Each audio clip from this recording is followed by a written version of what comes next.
Hello everyone, thank you so much for tuning into this week's Webinar Wednesday.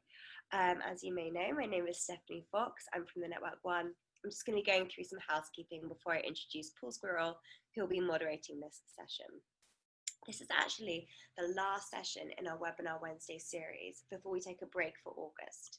We'll be returning mid-September with a new schedule of Webinar Wednesdays, with more information coming soon, and I'm sure that Paul will mention that as well. In terms of timings, we're going to start with a 5-minute introduction. Then our speakers will speak for about 35 minutes.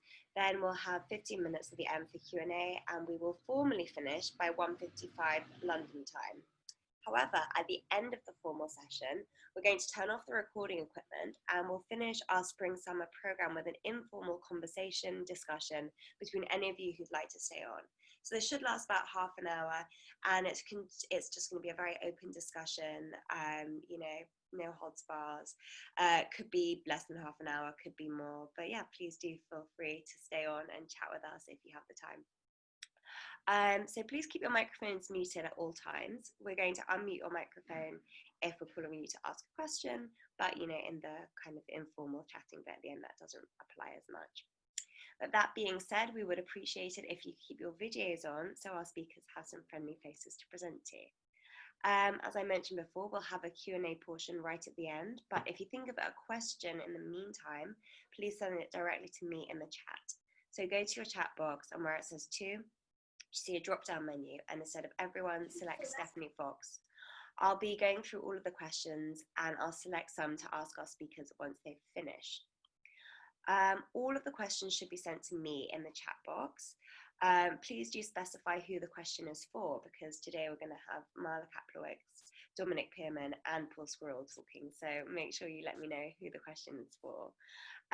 If you'd like to ask the question to the speakers yourself, just type "I'll ask" in the question box.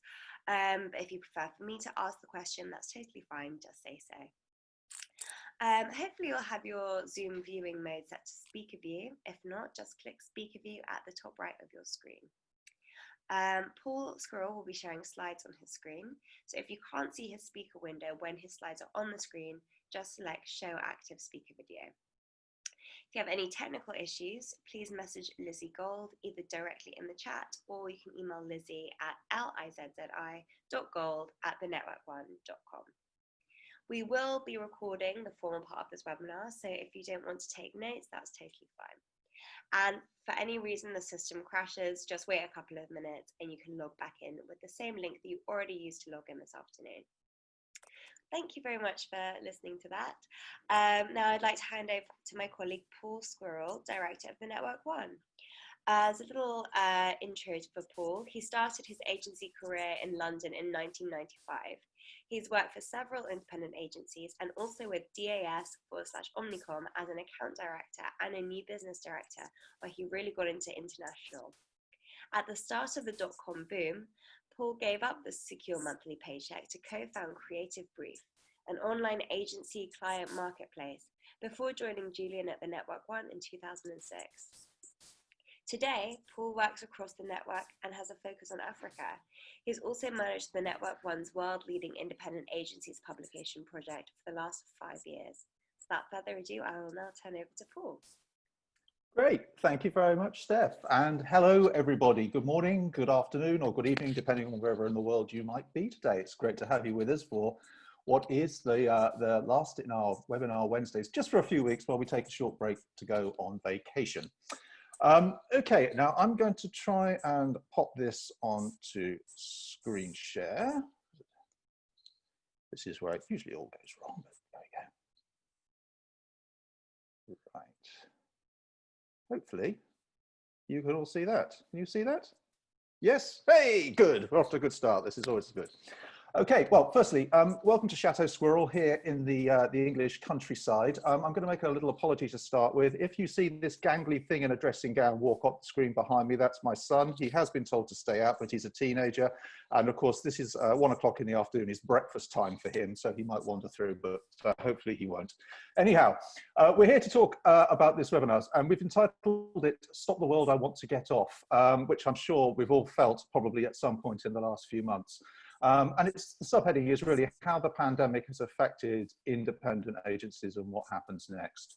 And this bounces off the back of some research that we at the Network One conducted at the start of the year, really, when the pandemic started for most of us in Europe, where we wanted to understand a little bit more about the impact. I'm also delighted today to be joined by two guest speakers, as Steph has said. The first of which is Marla Kaplowitz, who is the 4A's President and CEO. Marla's up early to join us because it's 8 o'clock, of course, in New York. And our second speaker, Dominic Pearman, who is up late because he's in Australia. So we thank you both for fitting us in to your schedules at either end of the day. Steph said we'll have a little Q&A after the presentations and the conversation, and then we'll be having an in-conversation section right at the end where we'll be opening the floor. Okay, so that's sort of where we're at. Let's dive in. If I can get the thing to advance. Why is it not doing that? Okay, so a little warning to start with. There's a lot of PowerPoint in here. We are presenting a research study. So if you want to look at the study, it's available for free. It's online on our website. There's the URL at the bottom there. We can also send this version to you as well if you like. So apologies in advance for the number of slides. Okay, the Independent Agency COVID-19 study, off we go. So at the Network One, I mean, we've always seen our mission has been to support independent agencies and support them in many ways. Sometimes this is by offering new business, but sometimes it's offering support, and support comes in many forms. And that might be introducing people to each other, but also support and knowledge from around the world and sharing that knowledge, which is where this study comes from. Let's give it a little bit of background to start with. So you probably all know this, but it's a scene setter. So COVID first obviously came onto our scenes, and we're all very familiar with this charming little thing now, at the end of December in Wuhan in China. But it wasn't really until the start of March that we started to see the impact over in Europe and then latterly across in the States, of course.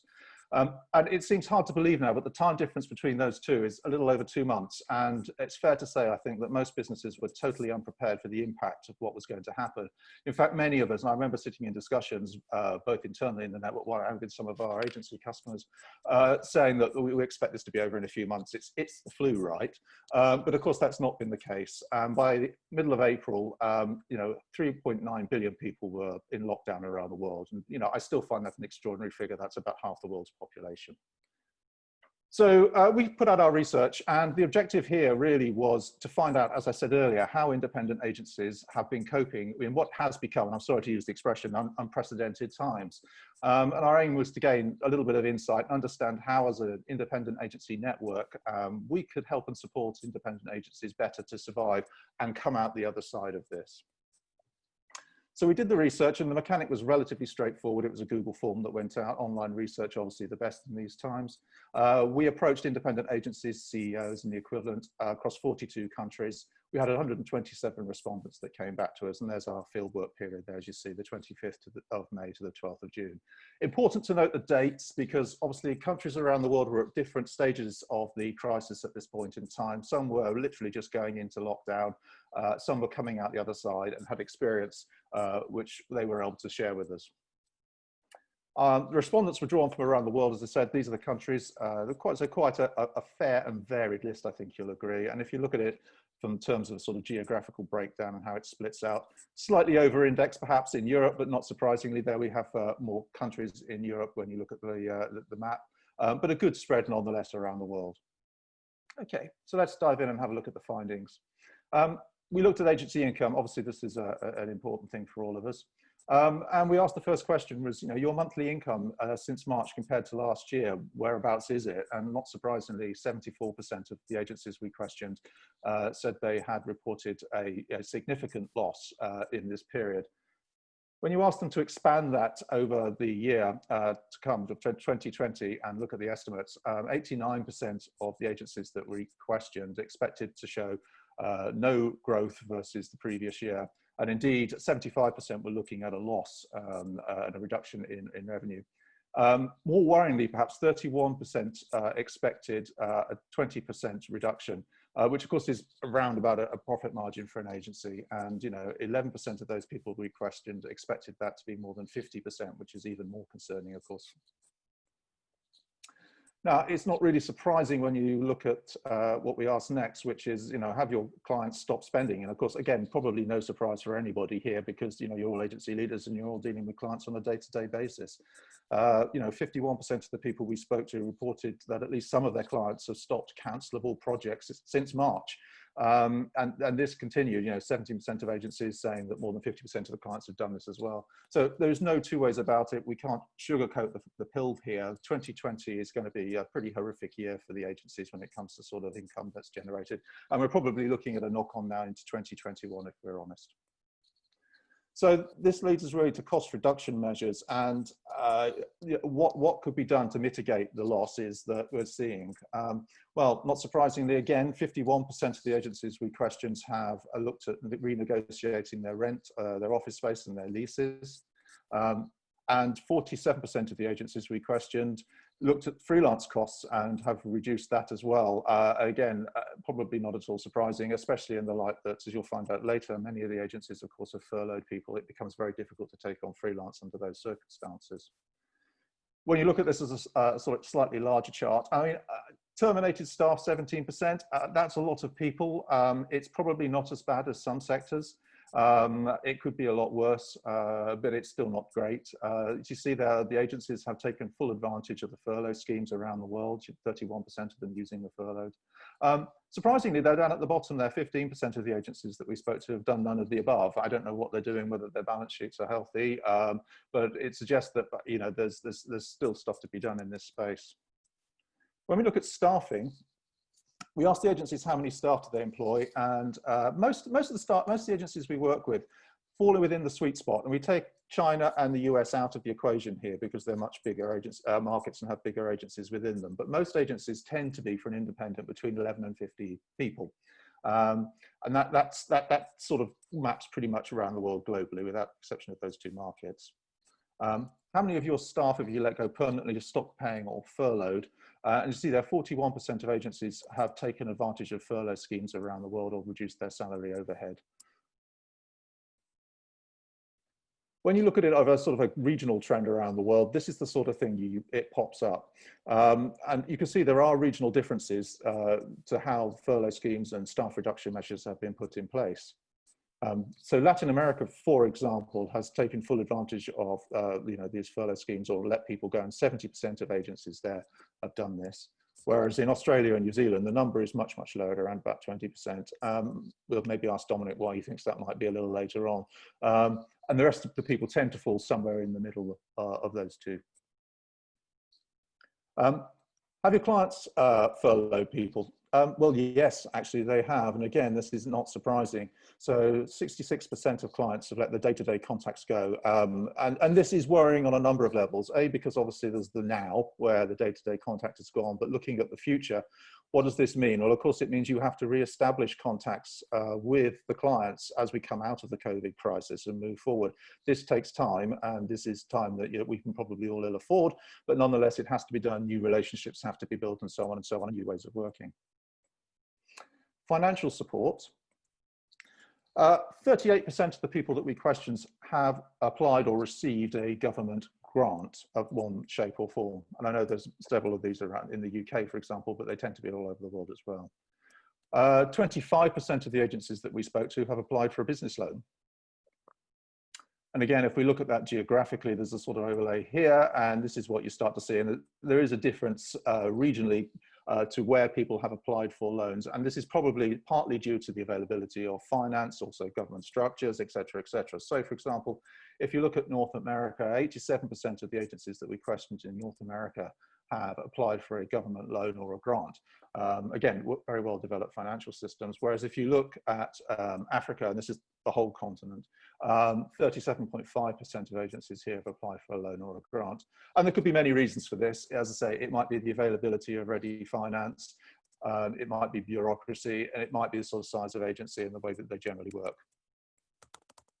Little trap though to watch out for, which of course is one for the future, but grants are hard income, but loans have to be repaid at some point in time, and that means there's a debt set there within the agency, which at the moment is probably not too much of a concern, but it's something moving forward that should be considered, and we will have to take into thought. Remote working.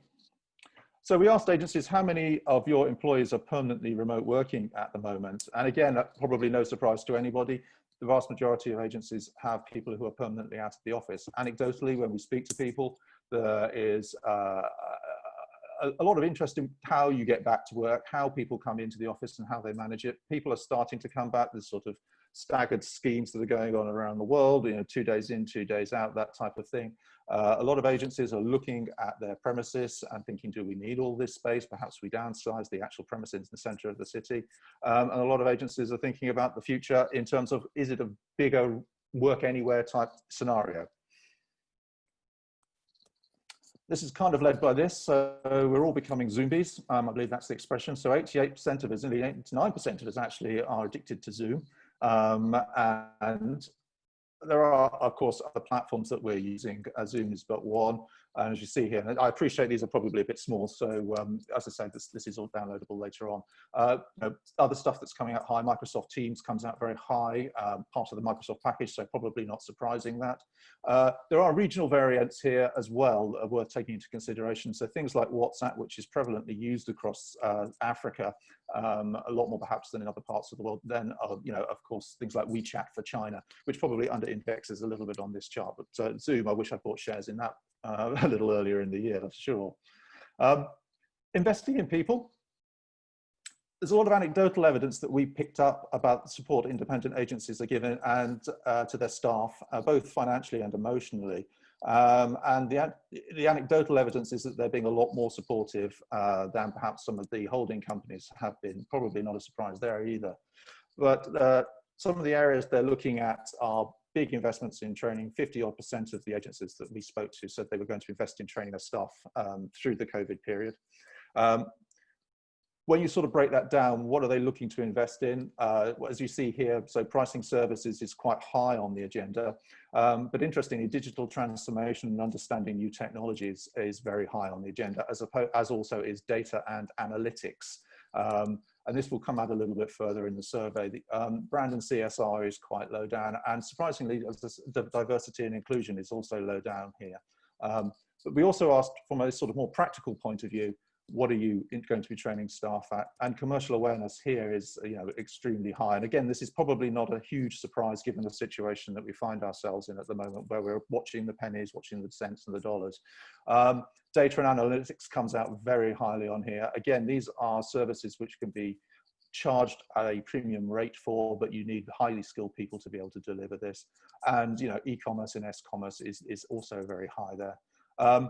Some of the craft skills that we looked at are slightly less being trained up in, and I think there is a definite move and a focus towards more business management skills that can be delivered using this type of platform, but also are more valuable to agencies in terms of potential income. So other investments, hey, guess what? You're not spending any money on your offices and premises at the moment. Whoa, big surprise. Training streaks ahead there in terms of where we're spending money. I guess the other surprise on here is people that aren't doing anything, which means people are just sitting on money and not doing anything at all. IT upgrade. Well, again, I guess this is partly driven by the fact that we find ourselves in a completely online environment now, doing stuff like this from our houses. And for many agencies, of course, that infrastructure is all new and didn't exist. If you're not cloud-based, your accounting systems are not in the cloud, you physically have to go into an office. This becomes a little bit more problematic. So we're seeing an investment in IT for those reasons. Come on, why are we not moving forward? There we go. Again, if you look at this around the world, we picked out 3 things here: staffing, IT, management, and strategic consultancy. And you can see there are different areas of priority for spend around the world. Both the US and Asia are investing very heavily in training, not as much as Australia. Again, you guys seem to be investing a lot in helping your people through this and out of this. There is a good investment in IT around the world, apart from Australia, where I guess you've already got this sorted by the looks of things. Europe is very low down on the investment in people, and certainly on the investment in IT. So, I mean, in general, what have we got here? So agencies are looking to invest in their people. It's a good time to be doing that. There's a higher investment in APAC and lower investment in Europe. Agencies are definitely looking to upskill their staffs in e-commerce, presentation skills, negotiation with procurement, that type of thing, with a secondary focus on craft skills that agencies have. The area that really did surprise us, as I said earlier, is HR and branding and sort of diversity and inclusion training, which we thought would be higher given everything else that's going on in the world at the moment. But I guess it's just not been a priority that's popped up on our survey. Interesting one. IT infrastructure, well, there's again really no surprise where it's the backbone of what we're doing at the moment, and therefore agencies are having to invest in it quite heavily. Support during COVID. We are very pleased with this, but obviously there's a bias here because it's our survey. So 59% of people that we questioned said independent agency networks were doing a good job and supporting them. We also asked them who else was doing a good job in supporting them. National associations came out highly there at 31%, and professional associations, obviously as you sort of deal with the accountancy side of lower income and tend to get rid of people, how do you manage the agency through this, then, you know, accountants and lawyers and the like. If we pop on, the types of stuff that people like, hey, look, 80% of you like webinars. Hey, great, because you're on one now, so that's good news. Newsletters and other information that is being pumped out is 50%. But also group chats between agency leaders. And we noticed this at the Network One years ago when we started bringing together people in live events, how you guys really enjoyed talking to each other and sharing issues and learning from other people. But this has now moved into a digital environment. Whether you think that's better or not is another question, but it's certainly very important. The surprise here was new business introductions, and that was really quite low down on the scoring. Maybe this was because at the point of when we did the survey, perhaps new business was not prevalent out there in the environment and agencies were not focusing so much on it. It was more survival mode. I don't know. Certainly from where we sit at the moment, we've seen a bit of an uplift in the pitch situation, both with smaller and larger brands looking to find new agencies around the world. Interesting one to watch. Maybe we'll ask that question again soon. What have you found useful? Again, well, this is just a sort of relay of what we've seen already. So I won't waste too much time on that. So the future. When we asked, 63% of the agencies that we questioned said the focus in the future would definitely be on performance marketing. And where do you think the marketing communications industry will be? How will it be post-recovery? Well, there you go. I mean, it's going to be about performance marketing. A lot of people said that. There's also a focus, people think, on more local and less global, a move from generalist to specialist, and that ties in obviously to the above. And a degree of in-housing, that one's come around again. So that's going to be popular as clients look to bring services in-house, potentially to cut costs, but also to speed things up. But this is a cyclical thing, and I'm sure many of us have seen this before, so we'll see where that one goes as well. E-commerce platforms are expected to be the big winners out of this, so the Amazons and the like of this world. And I mean, the Amazon advertising platform, of course, 66% of the people we questioned thought they were going to do well out of this. And indeed they have. If you look at the Dow, of course, they're storming ahead compared to a lot of the holding companies, as Julian very elegantly referenced in his Not Can review. So who will be the big winners? There we go, the holding companies, the Alibabas, the Tencents. You know, independent agencies of sub 50 people are expected to do well, and this ties back again to this move of niche specialist, and of course tech providers, people who make the Zoom facilitation, make your IT hang together properly, but also that stuff that enables agencies to work for clients and ensure that there's brand coherence across all of the work that they put out. So all of that type of stuff is going to do very, very well. Holding companies are not expected to do so well out of all of this. And again, Julian referenced this in his presentation a few weeks ago. We are expecting them to have problems, and you've seen that already, not only in their share price, but also in some of the presentations that have been put out and about. Other people who are not expected to be doing so well, according to our survey, freelancers, we saw that already, that's an area that's been cut, and larger independent agencies. I suspect this is probably more to do with cost cutting than any sort of the long-term stuff. Independent agencies are generally a lot more flexible, and it will be about steadying the ship and then moving on, rather than any sort of long-term structural issues perhaps that they might have to address that the holding company would have to do. So we asked people, what's the future for your agency? And we got back quite a few interesting replies. And again, you know, there's stuff in here which you go, yeah, I see that. You know, fewer staff. Okay, well, yes, obviously. Remote working. And I think remote working here is not necessarily working from home, it's a working from anywhere type scenario. So the ability for people to be able to tap in and do stuff, I think, even speaking to creative directors around the world now, I spoke to one, for example, in Singapore a few weeks back, and I said, how have you found it? And he said, well, like any creative director, I hated it for the first month, but then I realized it was quite good because I had space and time. I could work from my apartment. So there's a general acceptance that this sort of ability to work anywhere is a good thing. Upskills, upping to staff skills, certainly more investment in the business side of agency staff skills, which is certainly welcome. Negotiating with procurement, understanding how an agency works, understanding the numbers, which perhaps we've been a little bit lacking in as an industry in the past, right the way through the business. And focusing on delivering higher value consultancy services and data services, which can be priced at a premium for clients, but also make you, as an agency, give you more of a lock-in to the clients beyond the more traditional stuff that you've been doing. There is optimism, which is good, and it's always good to end on a little bit of optimism, I think. So expectations of profits of 15% plus in the coming months to a year. About half the agencies we questioned thought that things would get better, and they would expect to sort of find between 15 to 20% as a reasonable margin. And that sort of gives you a breakdown of what they thought in terms of future. So in summary, okay, as I said earlier, and I said at the start, and the 2020 is going to be a horrendous and tough year for all of us, and it's about survival, but there is light at the end of the tunnel, and I think we're starting to see that. There's been a significant but not substantial uptake of business loans and grants, which in itself is quite interesting. A large percentage of agencies have reduced staff overheads, and they've made use of the furlough scheme. Where this comes, when furlough comes to an end, how this plays out, we will see. Whether this leads to redundancies, I suspect it probably will do if the business is not there to support it.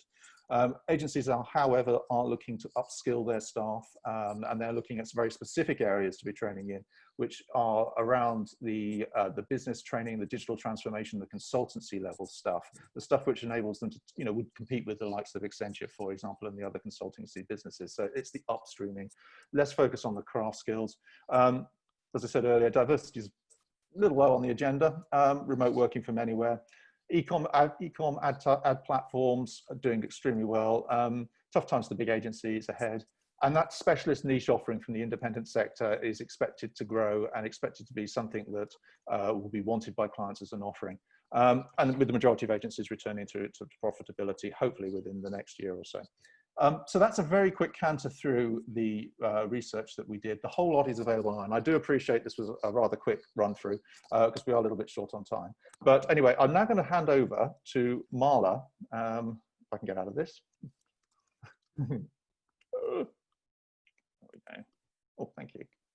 So Marla Kaplowitz. So Marla joined the 4As in 2017 to help chart the future of the association, defining its mission to empower members, drive commerce and spark connections, shape culture through initiatives and creative. She brings 30 years of agency experience to her current role, including a time as CEO of MEC North America and 12 years at MediaVest overseeing Procter & Gamble communications planning for North America. Marla, hello. Hello. Hi, thanks for joining us. Thank you for having me. No, it's a pleasure. So Marla, I just wanted to quickly ask you, there was a lot there, but any sort of initial thoughts on those research findings from where you sit? Because the 4As is obviously the sort of prevalent organization in the US, and you have a lot of members. It's interesting because we did a survey a couple of months ago, and everything is moving so quickly, especially in the US, because the outbreak keeps surging and going down depending upon what region or state you're in, and that's impacting return to office. So we've had some agencies starting to go back and then have to retreat because there's been some change within their marketplace. So when I looked at the results of your study, I would say it's fairly consistent with what we're hearing from members. It's a little bit different in some areas. So for example, in the investment area or training, given what has been going on in the US with systemic racism and the protests, there is a much greater focus on diversity, equity, and inclusion, and investing in training that addresses that specifically within unconscious bias or programs that are focused on how to really focus in on people of color and elevating them within organizations. That's something that we have been working on as an organization, but agencies are really leaning into that right now, as well as what free training we can have. So that aligns with the upskilling that is happening. We've spent a lot of time focused on how can we develop content that's going to help our members through this time. So we did a return to office guide. We've done work on equity and inclusion in action. And then we have also focused on, we can talk about in a little bit, resilient agencies. What does it look like to get through this period? And you talk about a return in 2021. We actually believe that this is going to go on longer than that, based on what we're seeing. Some agencies are down 20, 25%. I mean, it's definitely the spectrum. I keep saying flat is the new up, because we have some agencies that are holding on to it, haven't had to do any layoffs or furloughs, and that's incredibly positive. We were very fortunate in the US for independent agencies that qualified for a paycheck protection program. That really did help, and that is viewed more as a grant versus a loan. So that's very helpful. There may be some more schemes coming out soon, but there are going to be some real headwinds that are not going to go away, and clients are still challenged with, depending upon what category you're in, spending is still down. We're seeing concerns rise in social media, especially with the US election coming up in November, around hate speech and misinformation and disinformation. So there's sort of these forces around, and if, depending upon which survey you believe, Forrester's now saying they don't see a return until 2023, which is several years out and quite worrisome, as you know. Very worrisome. Yeah, very worrisome indeed, and concerning. Oh, I mean, you mentioned them. You're doing a lot of really great stuff, but I mean, of particular interest, I think, when we spoke initially, was the resilience paper, resilient agencies paper. Can you tell us a little bit about that?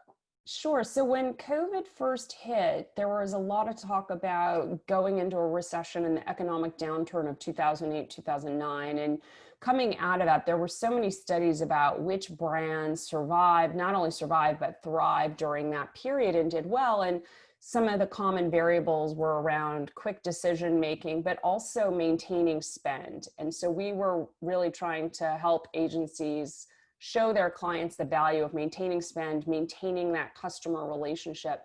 But we were getting questions from agency CEOs about, what did agencies do in that time period over a decade ago to not just survive, but thrive? And there really wasn't a lot of learning, but we decided to try and put something together to identify what some principles could be to help people. And so the way we thought of it is, who are the resilient agencies? And we sort of saw 4 different ways that they not only survive, but could really thrive from not only a decade ago, but moving forward.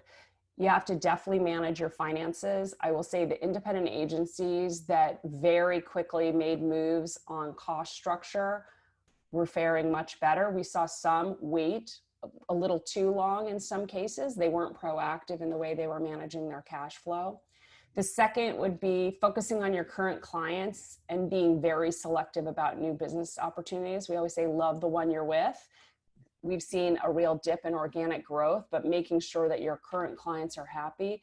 I've had some agency CEOs say to me, when the going gets tough, the clients really value their agencies and all the feedback they're getting. It's a much stronger, tighter relationship, because you're getting rid of kind of the minutia and the low-level conversations, and you've got the speed on your side. You've got to get to the key decision maker. You have to get to the CMO or someone else who's pretty influential to move things forward.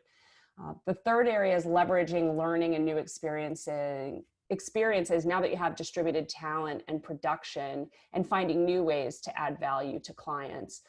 I've been so impressed with the way agencies just figured it out and made production work. But now you've also shown clients that you can do it cheaper, more effectively, and much faster. So I don't think that there's going to be the luxury of time anymore when it comes to developing the brief and creating the content that clients need. So people are going to need to find ways to do that in a much faster way. And then the final thing is to find ways to move into new categories and disciplines that can create new offerings to help clients succeed. And what we saw in your survey very much mirrors what we're hearing in terms of the focus on performance marketing, but especially with digital transformation and data and analytics. And so within the paper, and you can find this on our website at 4as.org, right on the homepage, there's boxes, go right to resilient agencies, you can download this. The first is the financial and operational to make sure the agency can survive. As I mentioned, we know that there were many clients that were concerned about cash flow, went to agencies. We were very clear that every agency should get any agreement to shift their contract in writing. We wanted to make sure that was short term. We also heard about clients dictating, and in some cases large companies where you would be surprised where they didn't ask. They just said, we're moving to 120-day payment terms. That makes it incredibly challenging when the primary cost within an agency is people. You have to pay your people. We also want to make sure that within the finances that people are really aligning the financial growth within the investments. So some agencies, and this is where independents really do benefit, there's a lot more flexibility and agility to focus in on where you want to go. And you don't have the pressure of continuing to deliver that margin. You can take a hit for a year. You can make sure that you're focusing not only on your people, but where you're going next. And then it's really about planning for the future. How do you make sure that you can maintain a balanced client portfolio? We saw some agencies that thought it was a good idea to specialize in some areas. Unfortunately, they picked the wrong categories like travel, tourism, and hospitality that were hit hardest by COVID. So having a more diverse portfolio, and all agencies know you should never have one client dominate the majority of your revenue. It becomes incredibly challenging. Continue to diversify the product offerings. That's really critical. We have now started to focus on customer experience and created a customer experience council that brings together actually consultancies, marketers, and agencies together to talk about not just the importance of CX within marketing, but across the entire enterprise and where the opportunities are with agencies there. Continuing to focus on new business. I know early on I was getting a lot of questions from reporters. Well, maybe pitching should stop because it's not the right time. People need to focus on their business. We all know that new business is the lifeblood of an agency, and as more and more work shifts from AOR to project, we need to have new business coming through. And once again, agencies adapted to this new virtual way of pitching, and I've gotten feedback. Many actually prefer it. They like the ability to see the client when the client's actually putting video on, and to have a more focused, streamlined conversation and only have the right people in the room. So that's been a positive experience. And also just the opportunity to really value creativity that drives commerce and focusing in on that fresh creative thinking. So it's really meant to be kind of a checklist of here are all the things you should make sure that you're doing. I wish there was some sort of deep analysis that said this agency did this in 2009 and here are the returns that they had over time, but a lot of it is very common sense. Thanks, Marla. I mean, I think it's really interesting, the first point that you made when you went back and to have a look at what had happened in the past. And of course, the information was not there, which I think really underlines the fact that actually we are all sort of making this up as we go along. And I hate, as I say, I hate to use the expression unprecedented because it's overused in the media almost as much as integrated. Yeah, extraordinary times. And I mean, I guess we are, you know, are you seeing a lot more people relying on you guys now for advice? So when I said when the going gets tough, the clients are relying on the agencies, and the agencies are really relying on the 4As, which has been fantastic for us. So we have, for our independent agencies, we have 15 different forum groups where we have 10 to 15 C-suite leaders that get together usually twice a year. When COVID hit, we started getting those people together every week. They're now mostly meeting every other week. That connection, that community has been so critical. The content that we've been putting out, the webinars, they have truly been leaning into what we've been able to deliver, and also wanting to make sure that we have more committee meetings, that they understand what they should be doing. This has been a time where I've seen even more focus on collaboration over competition. People just want to help each other. To your point, it is unprecedented and everyone's figuring it out together. But I've also seen no one wants to make the first move. So they all want to know what everyone else is doing. And I'm talking holding company, agencies, and independent. And that's been fascinating. But we've really leaned in to help them with understanding what they needed to know about production, virtual pitching, contracts. And then they didn't even have, we had a lot of agencies reach out in the beginning. What do? We don't even have a remote working policy. What does that look like? And so as much as we can crowdsource and give examples to our members, that's also been helpful. Even return to office right now, we're sharing our plan just so people can see all the variables. And you first have to start with, what city are you in? What region are you in? What phase are you in? And then you have to think about, okay, well, what's your real estate situation? Do you own the building? Are you an elevator building? What are they doing? Then you get into your own space. And I'm not surprised in your survey that you saw people investing in their space, because you actually have to spend money to ensure that you're doing deep cleanings more frequently, that you have partitions up, potentially that you have electronic thermometers in your office scanning people as they come in. You need PPE equipment. So there are significant costs. And if you're only bringing back a small percentage of people, you really have to weigh that with what you're doing. And everyone who wants to return to the office, it's not the same. You're not going to get to more than 50% capacity if you're trying to maintain 6-figure difference. Yeah, no, it's really tough. Thank you, Marla. I'd like to bring in our second speaker actually at this point, if I may. So Dominic, Dominic Pearman is in Australia. He started his career in 1981, and as he says, I mean, he started before the mobile phone was around and people were still using typewriters, and says, you know, a 2-hour lunch break was the given at that point in time. He's a founder of his own agency, Pearman Media, which is one of the biggest in Australia now, and certainly one of the longest standing. But Dominic also founded the Independent Media Agencies of Australia, and this he founded at the beginning of this year. So literally, not only did he have his own business to manage through COVID, but found himself responsible for an association supporting other businesses about 3 weeks after he formed the association. Dominic, welcome. Thank you for joining us today. Thank you.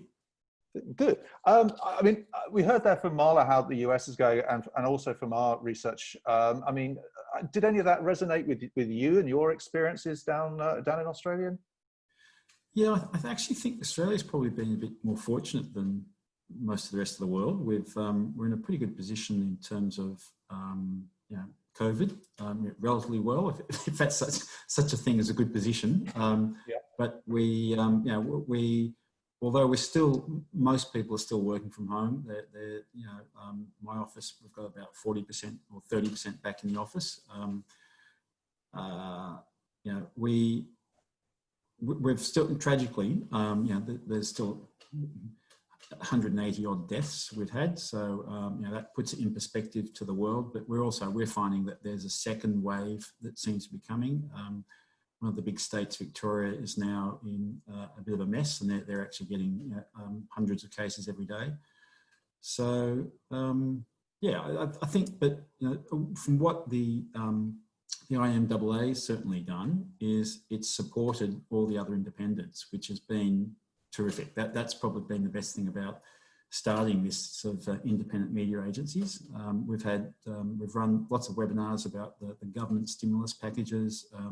We've had Facebook present to us about HR from working from home. We've had legal webinars. We've had, you know, economic outlooks. We've also driven PR for a lot of the agencies. So it's funny that we've had such a good response from getting a whole bunch of independents together. All the media has actually really come on board with it. The trade media has come on board. One of the interesting things that we've been told is from trade media is the holding companies have dedicated people who that's their job, just to do PR. They know who they can talk to, but for independents, there's so many of us, they don't know who they can talk to. So but now they've got a voice that they can do. And what we're finding is we've a lot of our members now, or we've got trade media giving dedicated independent columns once a week, once a fortnight. So each of our members are getting PR and exposure, which they're never getting before. And I mean, we heard Marla say at the end of her little bit there that, you know, there's been a move from agencies relying on the associations. I mean, you started your association, and probably about 2 weeks later, then of course COVID hit Australia. I mean, I remember talking to you at the time. And we haven't got a constitution, or we're still working on all this stuff. I mean, it must have been hitting the ground running. But have you seen a significant uptake in membership and people coming to you for support? Yeah, we have. We've doubled in size without even trying to get members, because that hasn't been our aim. Our aim is to basically fly the flag for independent agencies. And there's criteria that we have to be 100% Australian owned, have to actually treat the media well. The model we've done, in hindsight, has worked really well. We've got the media, because we're media planners and buyers. The media are supporting it, so they pay us a set figure each year, but we don't buy media, so we it's not sort of anything immoral to take money from the media, but they're supporting us because they basically want to support independence. They just seem to get a lot more satisfaction talking to independents, and by having that, we're learning as we go along. We initially had somebody doing the job for 1 day a week, and we soon realised that wasn't going to be good enough. We had to have a full-time person there, so that's happened. And we've now, the agencies just talk to each other. As you mentioned that in your intro, independents like talking to each other, and that's what started this. We initially 12 independents were taken away by one of the radio stations for a weekend. And I was part of that. And I just noticed that the independents, they put us all in a room and we're all happy to talk to each other. Funnily enough, I'd gone a few years previous, same sort of event with a bunch of the holding companies. They would not talk to each other. It was very much a dog-eat-dog world, whereas independents are happy to talk to each other. And that's pretty much what's driven the IMAA. Cool. And I guess Marla also mentioned there, I mean, some of the sort of predictions, if you like, for where we're going in the future. I mean, from your feeling in Australia, which you are a relatively isolated market geographically, and so obviously the impact of COVID has been somewhat different. But from the agency's point of view, what's the feeling? How long do you think this is likely to carry on for you guys? We did a survey ourselves actually in April, May. I think it was, and it was well over 120 people replied. The survey, the results are quite similar to yours, although it seems to be that for independents over here, a third of our members said they were down more than 50%. So that's about a double what your survey said. The indies seems to have been hit harder than the multinationals as well, or the holding groups. That's what sort of I get fed back as well by the media. Having said that, it seems to be recovering, better than anybody would think. I'm certainly not sitting here thinking it's going to take till 2023 or 2022 to recover, but maybe I'm deluded, or maybe Australia's just a little bit different. It's sort of, I know my own business personally, we were down 70% in April, 30% in May, 20% in June.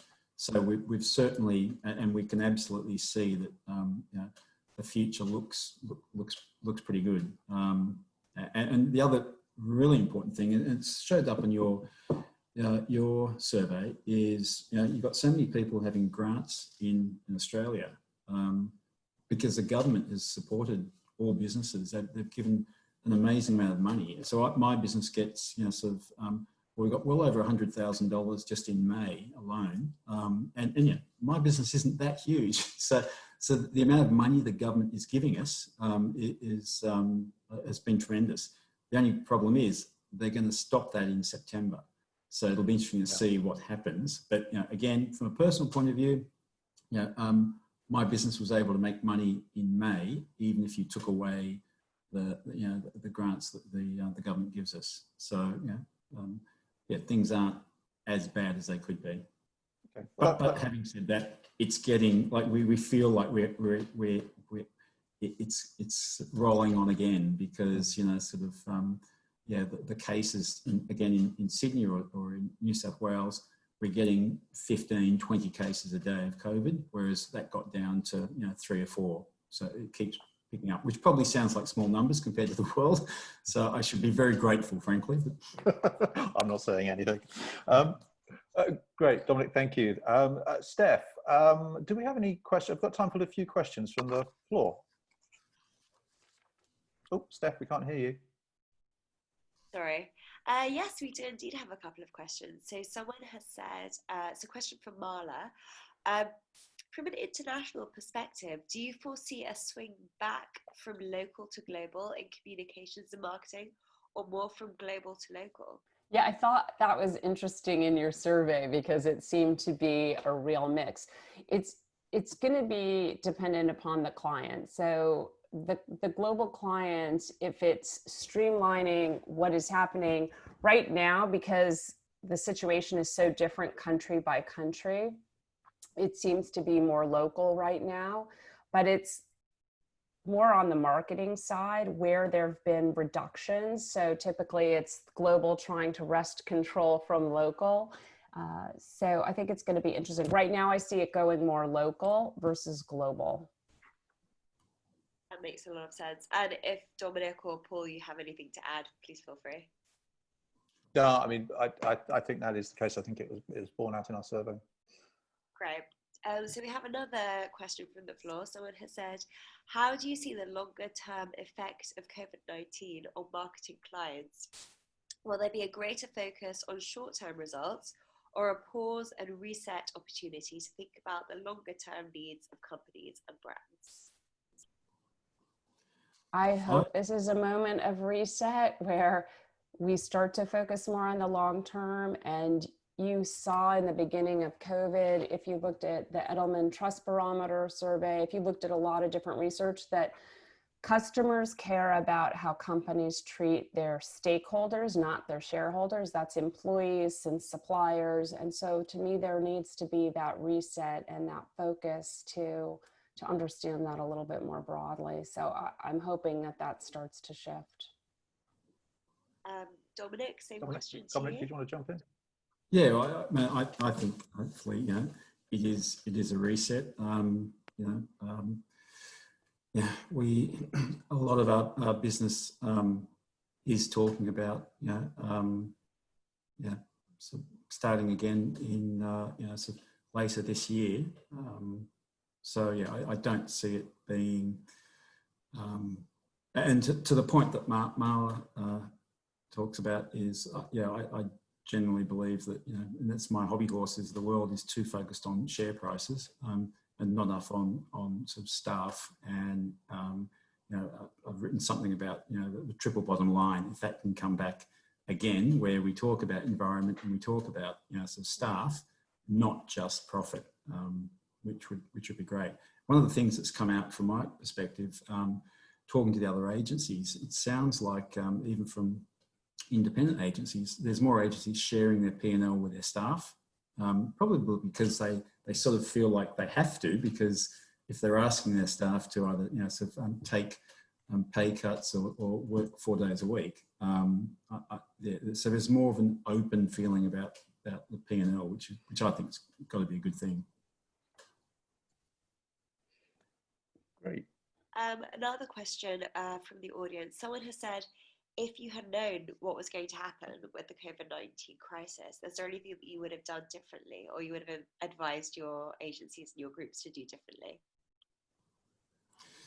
Good question. Go for it. I personally, I'd probably keep more retained earnings in the bank.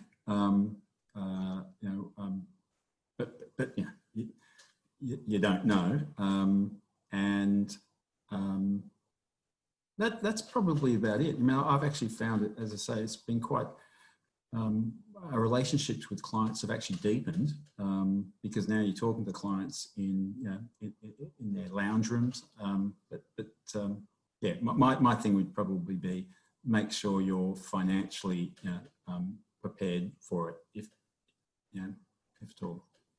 I would say the same thing, that the only thing is to always make sure you're financially prepared, you have the right kind of cash flow. But I also believe that this is truly a business of curveballs, and you just never know what is going to happen, but that advertising tends to bounce back and figure it out. And sometimes you need that reset. And so there have also been a lot of positives that have come out of this. And we see contraction within some agencies, but many use this as an opportunity to make the moves that they've wanted to do for a long time and just have kind of sat on it. And this just forces a lot of short-term decisions that have probably been in the back of many people's minds, but now they're having to make the call. And you've had people say, I can't do it, I can't do it. Well, constraint, I always say creativity thrives amidst chaos. And so we've seen some really creative solutions amidst this time. That's very true, and that's a great way to finish, actually.